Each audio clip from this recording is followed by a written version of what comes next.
E uma perguntinha minha, e aí eu vou puxar uma perguntinha do Daniel ali. Ah, realmente você está trazendo vários pontos muito legais aí que é a minha pergunta, né? Da Espanha como mercado, né? A visão das pessoas. E aí você conseguiu perceber que esses comportamentos, você deu alguns exemplos já dos chefes, né? Dos líderes da tua empresa, fazendo coisas muito bacanas, tendo falas muito bacanas. Isso é algo generalizado na Espanha? Ou é algo específico de algum, tipo, a tua empresa tem algum diferencial?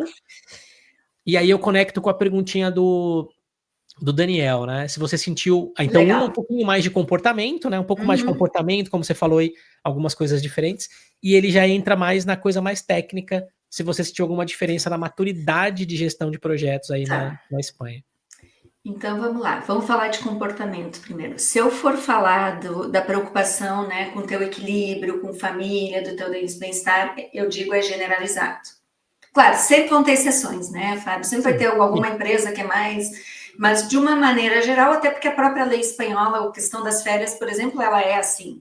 Claro, alguma empresa, talvez o gestor vai dizer, eu quero controlar, precisa da minha aprovação, mas ela é 1 dia, 2 dias, 3 dias, as pessoas realmente não trabalham depois do horário, não se promove isso eu diria que é generalizado. Uhum. O que eu tô na Espanha dentro de uma bolha, porque a Idrins Odgeo, ela é uma scale up, ela nasceu no Vale do Silício.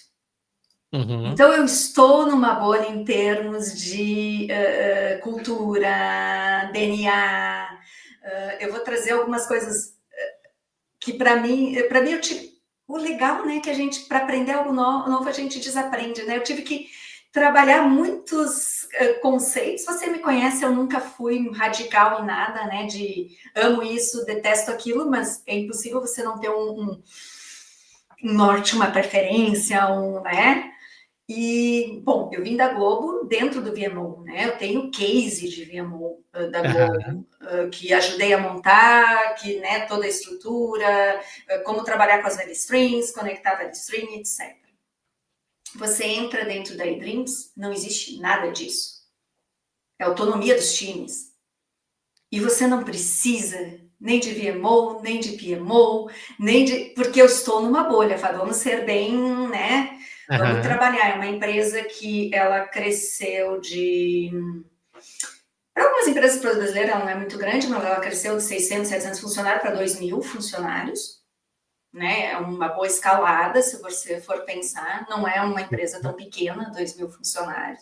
Claro que não é uma boa, porque 50.000 funcionários onde eu estava e só o Hub Digital era 5.000, né? Mas não é. E ela consegue ter uma cultura que para mim é incrível e que sempre foi meu sonho de consumo, que é os times têm autonomia, existem algumas governanças, e a gente trabalha dentro das linhas de produtos, né?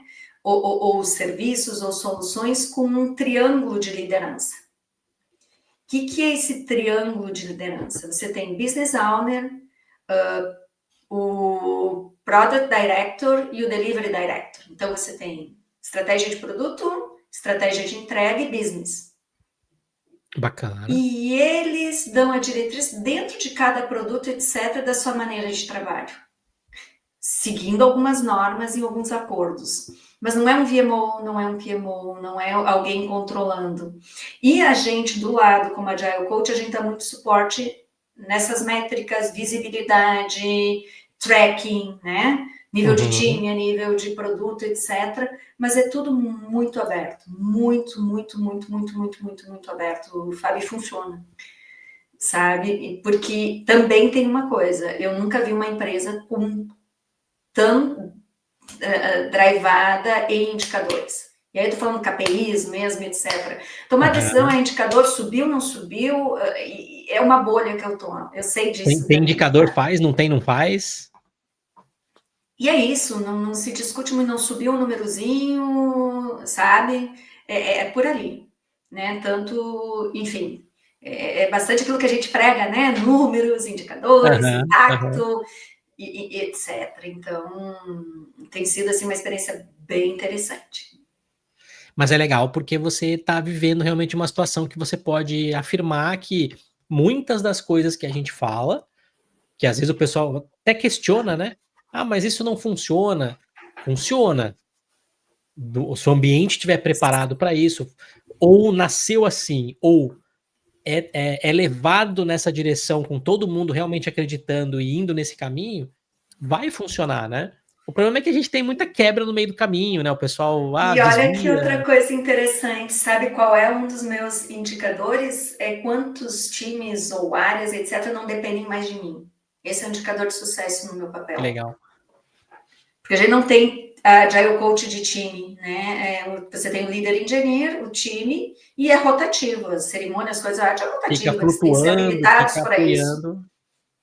Né? E aí a Legal. gente se aproxima de alguns times que ou tem um desafio maior, ou um time novo, né? Enfim, que precisa. Aí a gente tem alguns critérios de priorização, né? Por assim dizer. Mas a ideia é que se eu ficar 10 meses, um ano sem ouvir um time, sem me aproximar dele e as métricas, indicadores, impacto estão ótimos, fizemos um ótimo trabalho, habilitamos, né? São totalmente autônomos, independentes e vamos só tomar um cafezinho ou fazer um papo de corredor, né? Com as Sim. pessoas desse time. E foi...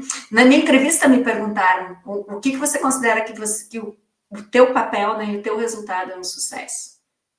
Eu respondi mais ou menos nessa linha, porque eu sempre acreditei nisso, né? E ao Aham. invés de. Acho que eu até escrevi uma vez um artigo, não sei, falando a hierarquia ágil, né? Que a gente começa o Scrum Master, e aí você bota o chefe do Scrum Master no Agile Coach, que o chefe do Agile Coach vai ser o Enterprise ou o Master, não sei o quê. Vão E aí, ao criando invés da gente também. habilitar as áreas, a gente vai, né, suprindo os gaps e criando uma outra hierarquia em paralelo para fazer o papel do que aquelas pessoas deveriam ser habilitadas a fazer, né? Sim. Eu Porque lem eu desafio lembro vai que a ter primeira muitos, né? vez eu lembro, Carla, que a primeira vez que eu falei assim numa sala de alunos de Scrum, querendo tirar a certificação de Scrum Master. Eu falei: Uhum. "É importante vocês saberem que o papel do Scrum Master, ele é finito, enquanto, Uhum.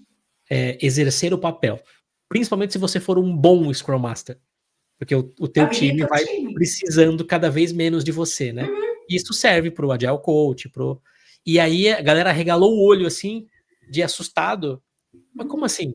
Como assim que eu se quanto melhor eu for, menos o time vai depender de mim e eu não vou, mas aí eu não vou ter trabalho depois da", aí entra nos pensamentos que ainda travam, né. "Ah, mas eu Sim, não vou ter o que tem fazer?" muito trabalho, nós Tem estamos tendo que muito abrir mão de um trabalho. monte de coisa, Fábio.